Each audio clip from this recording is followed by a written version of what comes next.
بسم اللہ الرحمن الرحیم۔ حضرت لقمان حکیم کی اپنے بیٹے کو نصیحتوں کا ذکر قرآن شریف کی سورہ لقمان میں ملتا ہے۔ یہ نصیحت صرف ایک بیٹے کے لیے نہیں بلکہ پوری انسانیت کے لیے ہدایت ہے۔ حضرت لقمان کی اپنے بیٹے کو نصیحت۔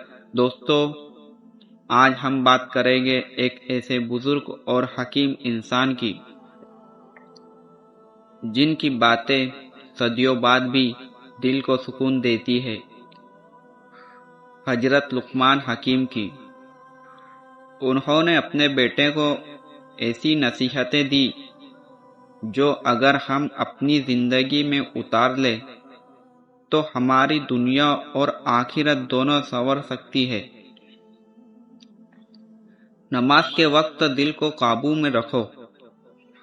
جب نماز کے لیے کھڑے ہو تو اپنے دل اور دماغ کو دنیاوی خیالوں سے خالی کر دو۔ نماز صرف جسم کا جھکنا نہیں بلکہ دل کا جھکنا ہے۔ اگر دل ادھر ادھر بھٹک رہا ہے تو نماز کا اصلی سکون نہیں ملے گا۔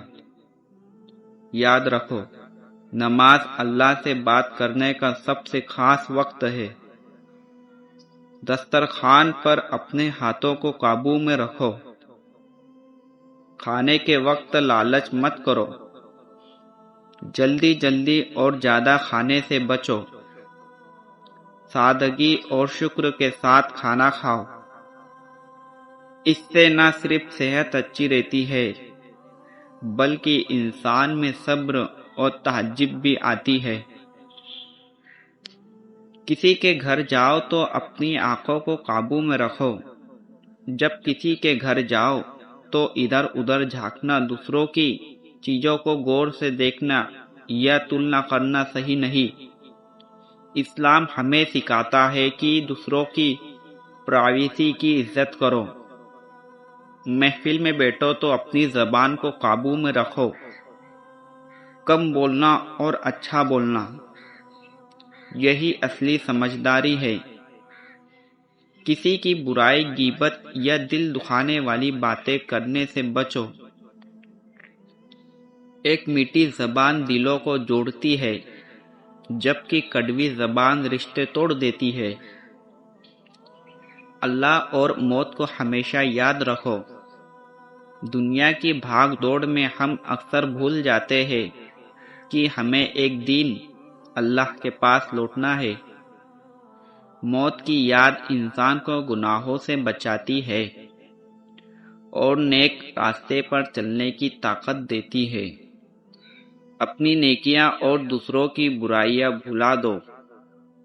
اگر تم نے کوئی اچھا کام کیا ہے تو اسے یاد کر کے گھمنڈ مت کرو، اور اگر کسی نے تمہارے ساتھ برا کیا ہے تو اسے معاف کر دو۔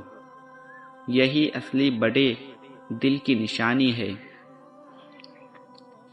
حضرت لقمان کی یہ نصیحتیں ہمیں سکھاتی ہے کہ اصلی انسانیت کیا ہوتی ہے۔